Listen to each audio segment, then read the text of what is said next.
Hello friends, இன்றைக்கி நம்ம சேனலில் என்ன வீடியோ பார்க்க போகிறோம்? நல்லா கிறிஸ்பியான முறுக்கு எப்படி செய்கிறதுன்னு தான் பார்க்க போகிறோம். வாங்க வீடியோக்குள்ளே போகலாம். நான் அதுக்கு 2.5 கப் அளவுக்கு அரிசி மாவு எடுத்து வச்சுருக்கேன். நம்ம இடியப்பத்துக்கு யூஸ் பண்ணுற மாவு தான். இப்போ 1/4 கப் அளவுக்கு உளுந்து எடுத்திருக்கேன்.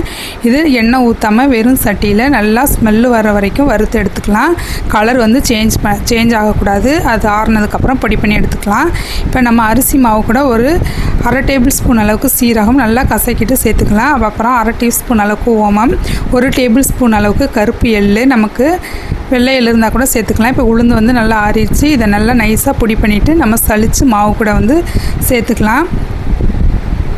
இது 10 கப் அளவுக்கு அரிசி மாவு எடுத்தோம்னா 1 கப் அளவுக்கு உளுந்து எடுக்கணும். இப்போ 1/4 டீஸ்பூன் அளவுக்கு 1/4 டேபிள் ஸ்பூன் அளவுக்கு நெய் சேர்த்துக்கிறேன். இப்போ 3 டேபிள் ஸ்பூன் அளவுக்கு நல்லா சூடான எண்ணெய் சேர்த்து நல்லா கரண்டியை வச்சு ஃபஸ்ட்டு நல்லா மிக்ஸ் பண்ணி எடுத்துக்கலாம்.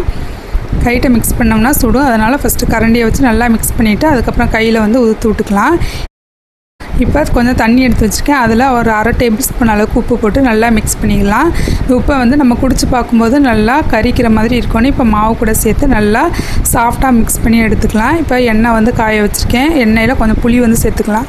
அப்போனா பொங்கி வராமல் இருக்கும். நம்ம இப்போ பிணைஞ்சு வச்சுருந்த முறுக்கை உரலில் போட்டு புழிஞ்சு எடுத்துக்கலாம். முறுக்குக்குரிய அச்சு போட்டு நம்ம புளியணும்.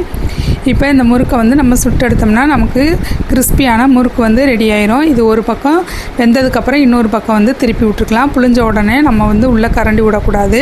இப்போ ஒரு பக்கம் வெந்துருச்சு. இப்போ இன்னொரு பக்கம் திருப்பி போட்டு இதை வேக வச்சுக்கலாம். இப்போ கொஞ்சம் கலர் சேஞ்ச் ஆகி நல்லா கிறிஸ்பானதுக்கப்புறம் நம்ம வெளியே எடுத்தோம்னா நமக்கு கிறிஸ்பியான முறுக்கு ரெடி. ட்ரை பண்ணி பாருங்கள்.